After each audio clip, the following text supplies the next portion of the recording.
ഞാൻ വീട്ടിലില്ലാത്തൊരു ദിവസമായിരുന്നു അത്. അന്നൊട്ടും പ്രതീക്ഷിക്കാതെയാണ് ഒന്നുണ്ടായത്.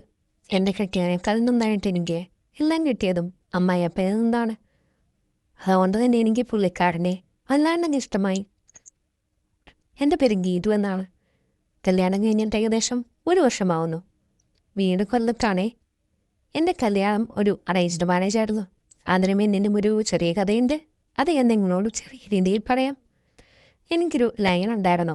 കോളേജിൽ പഠിക്കുമ്പോൾ മുതലാണ് ഞങ്ങൾക്ക് റിലേഷൻ സ്റ്റാർട്ടാവുന്നത്. അങ്ങനെ എനിക്ക് സിനിമയ്ക്കും ബീച്ചിലും പാർക്കിലും അങ്ങനെയൊക്കെ ഞങ്ങൾ കറങ്ങി നടക്കുന്ന അച്ഛൻ കണ്ടു. അങ്ങനെ പഠിത്തം കഴിഞ്ഞ വഴി തന്നെ എൻ്റെ കല്യാണം കുറപ്പിച്ച് എന്നെ പിടിച്ചങ്ങ് കെട്ടിച്ചു വിട്ടു. അല്ലെങ്കിൽ പെണ്ണ് ചീത്തപ്പേര് കേൾപ്പിക്കും എന്നായിരുന്നു അവരുടെ കൺസേൺ.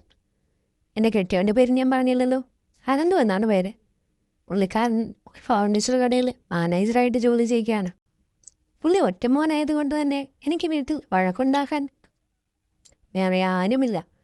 പക്ഷെ പുള്ളിക്കാരന് രാത്രിയിൽ വേണ്ട കാര്യങ്ങളിൽ അത്ര വലിയ താല്പര്യമൊന്നും കാണിക്കാറില്ല. ഞാൻ നിർബന്ധിക്കുമ്പോൾ കുറേയൊക്കെ എനിക്ക് തരുമെന്നല്ലാതെ അതിൽ കൂടുതലൊന്നും അവിടെ നടക്കാറില്ല.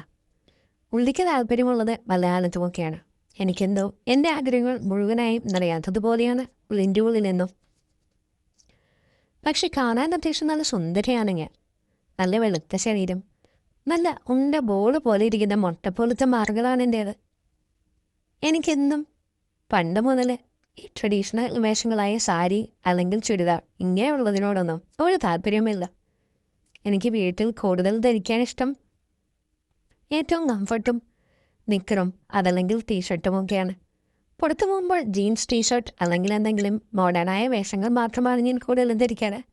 ചിലപ്പോൾ സാധാ വേഷങ്ങൾ ഇട്ട് പോകുമ്പോൾ എന്നെ ആരും ശ്രദ്ധിക്കാതെ വന്നപ്പോൾ ഞാനതൊക്കെ ഇട്ടപ്പോഴാണ് എന്നെ കൂടുതലായും എല്ലാവരും ശ്രദ്ധിക്കുന്നത്. ഒരുപക്ഷെ അന്ന് മുതലായിരിക്കും എനിക്കിങ്ങനെയുള്ള വേഷങ്ങളോട് കൂടുതൽ ഉള്ളിൻ്റെ ഉള്ളിൽ ഒരു താല്പര്യം തോന്നിത്തുടങ്ങിയത്.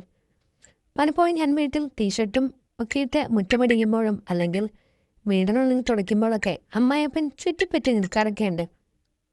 കെട്ടിയവൻ്റെ അപ്പനല്ലേ, ഞാനും അപ്പൻ്റെ സ്ഥാനത്ത് തന്നെ കാണണമല്ലോ. അതുകൊണ്ട് ഞാനും ഒന്നും മറ്റു രീതിയിലെടുത്തില്ല. പക്ഷെ പുള്ളി ഞാൻ കുനിയുമ്പോഴുള്ള എൻ്റെ ചെറിയ മാറത്തെ കുഴിയും പിന്നെ എന്തെങ്കിലുമൊക്കെ സീൻ കിട്ടിയാൽ കൊതിയോടെ ഉപ്പിയെടുക്കാനായി നിൽക്കുന്നതായിരുന്നു. ഞാനിതറിഞ്ഞത് ഒരു ദിവസം വീടിൻ്റെ പുറകിൽ നിന്ന് പുള്ളിക്കാരൻ ആരോടോ ഫോണിൽ സംസാരിക്കുകയായിരുന്നു. ഇത്രയും സുന്ദരിയാണ് മരുമോൾ എനിക്കിവിടെ ഉള്ളപ്പോൾ ഞാനെന്തിനാണ് പുറത്ത് നോക്കുന്നത്? ഞാൻ എപ്പോഴും അവളെ വീട്ടുപണി എടുക്കുമ്പോൾ ചുറ്റുപറ്റി നിൽക്കാറുണ്ട്. അത്യാവശ്യം നല്ല സീൻ എനിക്ക് കിട്ടുന്നുണ്ടോടാ. ഇങ്ങനെ സംഭാഷണം കേട്ടപ്പോഴാണ് പുള്ളിക്കാരൻ്റെ മനസ്സിലേർപ്പ് ഞാൻ അറിഞ്ഞത്. അങ്ങനെ ദിവസങ്ങൾ കഴിഞ്ഞു. പലപ്പോഴും പുള്ളി വല്ലാതെ ചുറ്റി നിൽക്കുന്നു. അതുകൂടാതെ എനിക്ക് കൈകൾ കൊണ്ടും പല ആംഗ്യബന്ധങ്ങൾ, പിന്നെ എന്നെ കാണുമ്പോഴൊക്കെ ഒരുപാട് നോട്ടവും അങ്ങനെയൊക്കെ. ഞാൻ ഈ കാര്യം കെട്ടിയവനോട് പറഞ്ഞു. പുള്ളി പറയാ, എൻ്റെ അമ്മയോട് പോലും പുള്ളിക്കല്ല താല്പര്യമില്ല, പിന്നെയല്ലേ മോളുടെ പറയാനുള്ള നിന്നോട്. നിനക്ക് എന്നോടെന്തെങ്കിലും ദേഷ്യം ഉണ്ടെങ്കിൽ അത് എന്നോട് പറഞ്ഞാൽ മതി. കുടുംബ പ്രശ്നം ഉണ്ടാക്കാൻ നീ നോക്കണ്ട എന്ന് എന്നോട് പറഞ്ഞു. ഇതിപ്പോൾ എനിക്ക് ആരോടും പറയാൻ പറ്റാത്ത പ്രശ്നമാണ്. ഏതറ്റം വരെ പോവും എന്ന് നോക്കാം എന്ന് ഞാനും മനസ്സിലോർത്തു. അങ്ങനെ കെട്ടിയവൻ്റെ മുകളിലുള്ളൊരു സാറും കൂടി 2 ദിവസത്തേക്ക് ദൂരയാത്ര പോയി. ഞാൻ ഇടയ്ക്കൊക്കെ കുളിക്കാനായി ഞങ്ങളുടെ വീടിന് പുറത്തുള്ള കുളിമുറിയിലാണ് പോകാറ്. മറ്റൊന്നും കൊണ്ടല്ല, തുണികളുണ്ടെങ്കിൽ മുറിയുടെ ഉള്ളിൽ അലക്കാൻ ചെറിയൊരു കല്ലും സൗകര്യമൊക്കെ ഉണ്ട്. കുളിക്കുന്നതിന് മുമ്പ് ഇട്ടിങ്ങനെ തുണി കഴുകി ഇടാനും പറ്റും. അതുകൊണ്ട് ഇന്ന് അവിടെ കുളിച്ചേക്കാമെന്നോർത്ത് ഞാനങ്ങനെ അവിടെ കുളിക്കാൻ കയറി. അനക്കെല്ലാം കഴിഞ്ഞപ്പോഴേക്കും പുറത്ത് അമ്മായിയപ്പം വന്ന്, അയ്യോ മോളെ, ഒരു പാമ്പകത്തോട്ട് കയറി എന്നോട് പറഞ്ഞു. അയ്യോ പാമ്പോ? എവിടെ എന്നെ മേടിച്ചാൻ? ഒരു മൂലയിൽ പോയെന്നു. മോള് വാതിൽ വേഗം തുറക്കാം, ഞാൻ തല്ലിക്കൊല്ലാമെന്ന് അമ്മായിയപ്പൻ എന്നോട് പറഞ്ഞു. ഞാൻ അപ്പോഴത്തെ ഒരു സാഹചര്യത്തിൽ ആ ഒരു പേടിയിൽ മറ്റൊന്നും ചിന്തിക്കാതെ ചാടി വാതിൽ തുറന്നു. ഞാനൊരു ടവല് പോലും കൊടുത്തിട്ടില്ലായിരുന്നു. പുള്ളിക്കാരനാട്ടെ നേരെ കുളിമുറിയിൽ കടന്നു കയറിയിട്ട് വാതിലടച്ചു.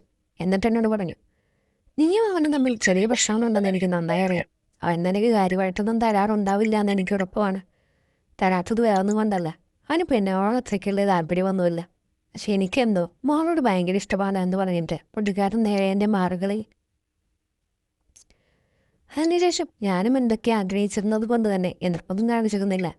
അങ്ങനെ പലപ്പോഴായി കെട്ടിയവനില്ലാത്തപ്പോഴൊക്കെ അമ്മായിപ്പൻ എന്നെ പറ്റുന്ന രീതിയിൽ സഹായിക്കുന്നുണ്ടായിരുന്നു.